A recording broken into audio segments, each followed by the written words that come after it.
Hello বন্ধুরা, তোমরা সবাই কেমন আছো? আমি ভালো আছি। আমি সুনিতা চলে এসেছি আরেকটি নতুন ব্লগ নিয়ে। এখন যে ভিডিওটা তোমরা দেখতে পাচ্ছ এটা হলো গয়ার পিণ্ডদানের ভিডিও। অ্যাকচুয়ালি আমার বাবা পিণ্ডদান করেছিলেন আমার ঠাকুরদা আর ঠাকুমার জন্য। তো আমরা এখন আছি গয়াতে। এখানে পিণ্ডদানের সব প্রসিডিওর চলছে।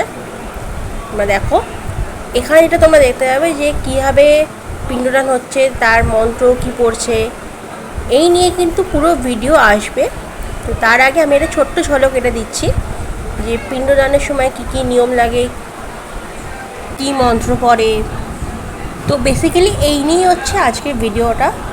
তোমরা শেষ পর্যন্ত দেখো, আশা করি ভিডিওটা ভালো লাগবে। আর এছাড়াও গয়াতে পিণ্ডদানের কী কী নিয়মাবলী আছে সব তোমরা জানতে থাকবে। জুড়ে থাকো এই চ্যানেলের সাথে। আজকের তারিখ হচ্ছে 19শে জুলাই, রবিবার 2026। ফল্গু নদীর ঘাটে তিল ও জলে তর্পণের পাশাপাশি বালি বা চাল বা যবের আটা দিয়ে কিন্তু ওই পিণ্ড অর্পণ করা হয়। আর নদী তীরে যে গয়ার পুরোহিত থাকে তার উপস্থিতিতে পবিত্র ঘাস, তিল ও জল হাতে গোত্র ও নাম উচ্চারণ করে সংকল্প গ্রহণ করতে হয়। এতে পিতৃকুলের আত্মার শান্তি সংকল্প নেওয়া হয়। এই প্রথম পর্বে ফল্গু নদীর ঘাটে যে পিণ্ডদান করা হচ্ছে তাতে প্রয়োজনীয় উপাদানগুলো হলো ঘাস ও কুশ অঙ্গুরি আংটি, কালো তিল, যব ও কাঁচা দুধ, আতপ চাল, গঙ্গা জল, তুলসী পাতা আর পরার জন্য নতুন সাদা কাপড়। শাস্ত্রীয় বিধিমতে এই ঘাটে স্নান ও সংকল্পের মাধ্যমেই সমগ্র গয়া শ্রাদ্ধের সূচনা ঘটে। বাবা যেহেতু পিণ্ডদানের কাজ সম্পন্ন করছে, তো তার জন্য আমি সুনিতা এই পুরো ভিডিওটা শ্যুট করেছি।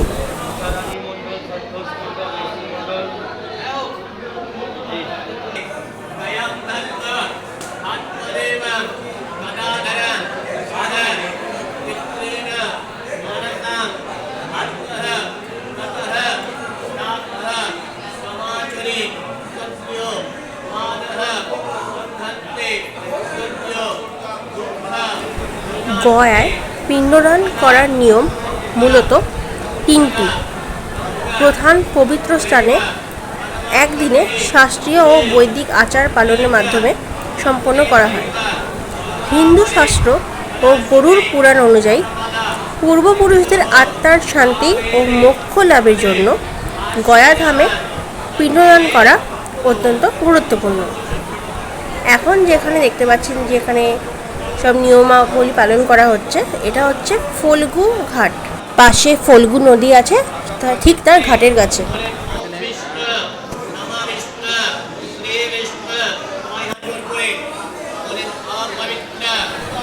সকালে স্নান সেরে সাদা ধুতি বা সেলাই না করা কাপড় পরে ফল্গু নদীর ঘাটে পৌঁছাতে হয়। নদী তীরে সংকল্প নেওয়া হয় এবং তিল ও জল দিয়ে তর্পণ শুরু হয়। এখানে প্রথম পিণ্ডদান সম্পন্ন করা হয়।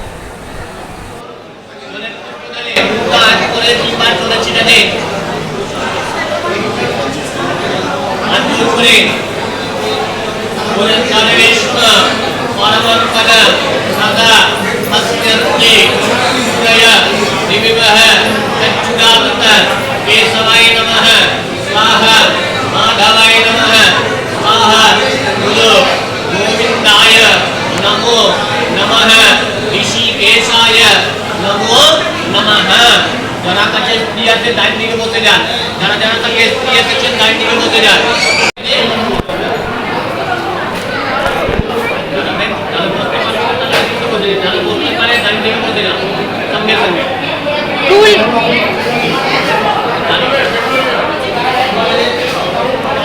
টুল হবে, টুল হবে।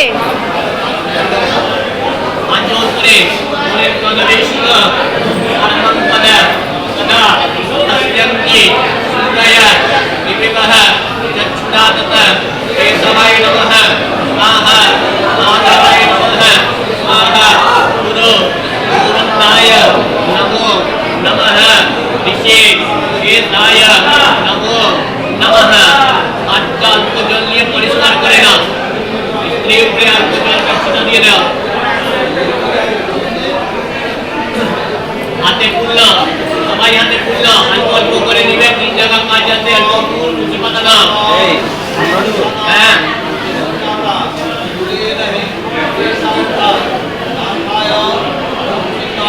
মন্ত্রটা বলে নমো বিষ্ণু শ্রী বিষ্ণু ওম বিষ্ণু শান্তাকার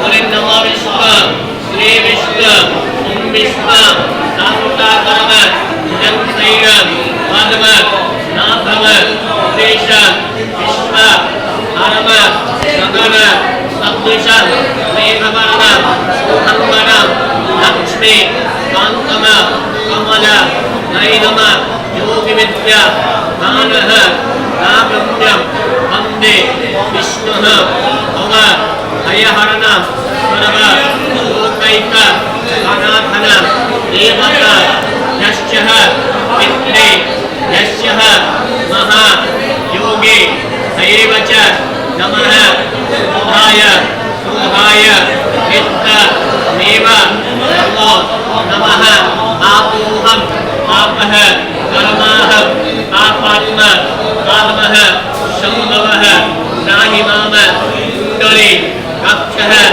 कर्म पाप हरो हरिः अनुभो तीर्थे कुण्डले करोमि स्नानः मार्जनं पित्रे नामः विष्णुः लोकाय मुक्ति मुक्ति विशुद्धये अनुभो सरितः श्रेष्ठः सर्वः पापः विनाशने काले विधे तं पापं हरमेहि हरमोदकं सर्वमङ्गलं मङ्गलं वरेण्यं वरदं शुभं नारायणे नमस्कृतं सर्व कर्माणि काले शङ्खं चक्रं धनं विष्णुं दिग्भोजं पीतवाससं प्रारम्भे कर्मणं विप्रः यः कुण्डिक अस्मरे हरिः मधुभाग गीतायते मधु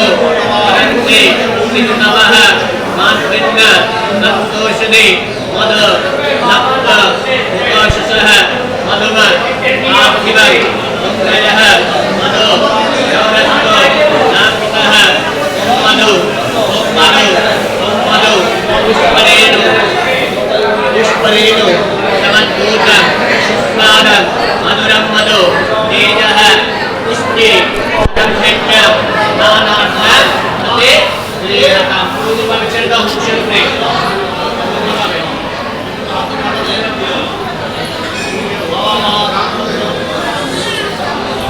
গয়ার ফল্গু নদীর ঘাট মূলত পিতৃপক্ষের তর্পণ, মুখ খোলা এবং মাতা সীতার অভিশাপের পৌরাণিক কাহিনীর জন্য বিখ্যাত।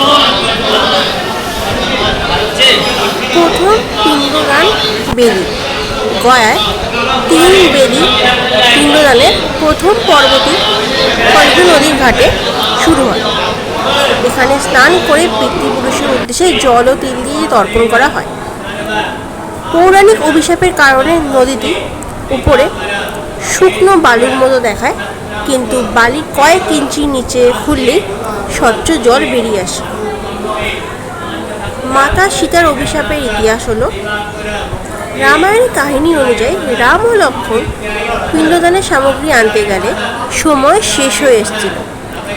তখন রাজা দশরথের আত্মা প্রকট হয়ে অঞ্জলি চাইলে মাতা সীতা ফাল্গু নদীকে সাক্ষী রেখে বালির পিণ্ড দিয়ে তর্পণ করেন। কিন্তু পরে শ্রীরাম এলে ফাল্গু নদী সত্য গোপন করে মিথ্যা বলে।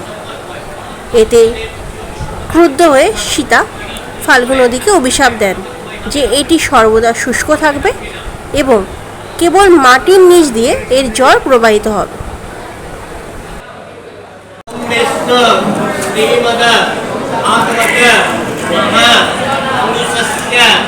विष्णुः प्राज्ञः परवर्त मानस्यः अद्यः पुण्यस्यः ब्राह्मण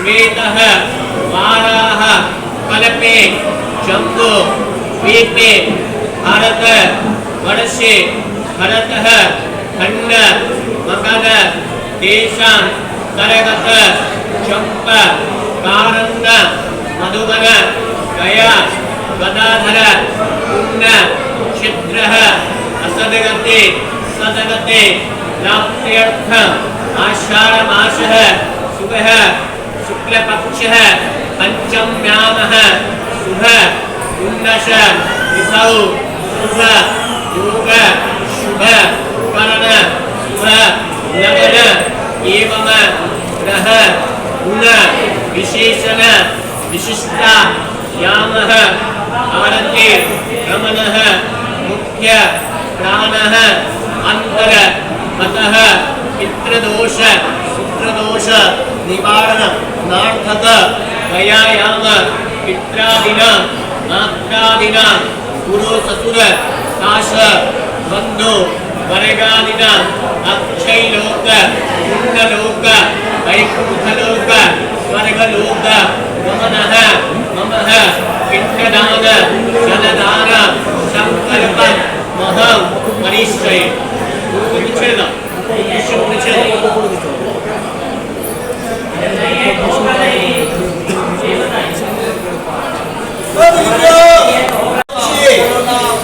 এবার আমরা কথাটা ভালোভাবে শুনে আপনি যারা যারা নারী এসেছেন তারা তারা করে কোনো অসুবিধা নাই কিন্তু তাদের জলদান করতে হয় যদি জলদান করবেন না পিণ্ডদান করলে কিছু লাভ হয় জলদান করলে হয় আপনাদের তর্পণ যে তর্পণ আপনি বাড়ির সময় তর্পণ করেছেন ওই তর্পণ এখানে করতে হয়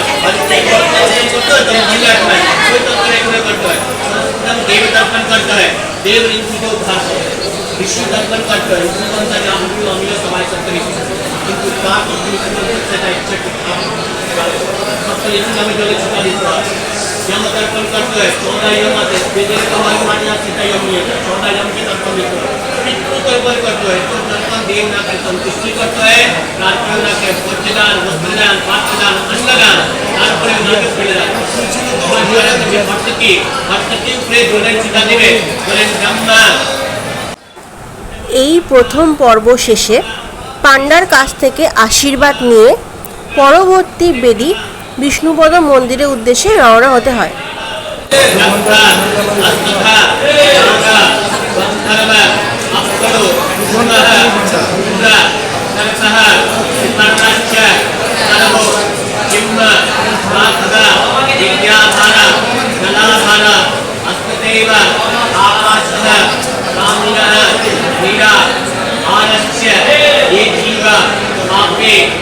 বর্তমানে এই ফল্গু নদীর ঘাটে ভারতের বৃহত্তম রাবার বাঁধ গয়াজি ড্যাম তৈরি করা হয়েছে, যার ফলে ঘাটে সারা বছরই জল ধরে রাখা সম্ভব হয়। আর সাধারণত এই সময় এই বর্ষাকালে ফল্গু নদীর জল কিন্তু প্রচুর থাকে, তাই যারাই গয়া ভ্রমণ করতে আসছো তারা যদি পিণ্ডদান নাও করে থাকো তোমরা কিন্তু ফল্গু নদীর ঘাটে আসতেই পারো।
इन्हीं के अपना